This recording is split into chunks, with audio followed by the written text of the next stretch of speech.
মাম্মা তুমি কোথায় এসছো? কি খাচ্ছ তুমি? তুমি কি খাচ্ছ? এটা পকোড়া খাচ্ছ? কোথায় এসছো?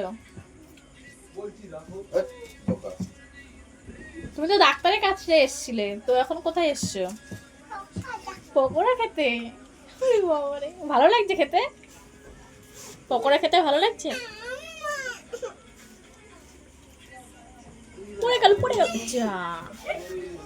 হাত দিয়ে খাও, হাত দিয়ে খাও, পড়ে গেছে থাক ওটা, হাত দিয়ে খাও।